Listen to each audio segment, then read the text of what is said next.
काय आहे अक्षय तृतीयेचं ते रहस्य जे तुमच्या साध्या कर्मालाही कधीही न संपणाऱ्या पुण्यात बदलू शकतं? सोन्यापेक्षा मौल्यवान काय आहे हे आज आपण जाणून घेणार आहोत. अक्षय म्हणजे ज्याचा कधीही क्षय म्हणजेच विनाश होत नाही, आणि तृतीया म्हणजे वैशाख महिन्यातील तिसरी तिथी. शास्त्रानुसार हा 3.5 मुहूर्तांपैकी असा पूर्ण मुहूर्त आहे जिथे वेळ पाहण्याचीही गरज नसते. पौराणिक काळात याच दिवशी सत्ययुग संपून त्रेतायुग सुरू झालं. याच दिवशी भगवान परशुरामांचा जन्म झाला आणि माता गंगा स्वर्गातून पृथ्वीवर अवतरली. पण सर्वात महत्त्वाची गोष्ट, याच दिवशी गरिबीत जगणाऱ्या सुदाम्याला श्रीकृष्णाने अक्षय वैभवाचं वरदान दिलं होतं. आज आपण अक्षय तृतीया म्हणजे फक्त सोनं किंवा महागड्या वस्तूंची खरेदी मानतो, पण खरा सण काय सांगतो? सोनं तुमचं घर चमकवेल, पण तुमचं दान एखाद्याचं आयुष्य उजळवेल.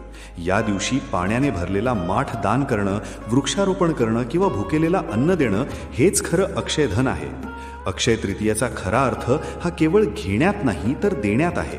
हेच ते पुण्य आहे जे मृत्यूसोबतही संपत नाही. आजच्या अक्षय तृतीयेला तुम्ही कोणतं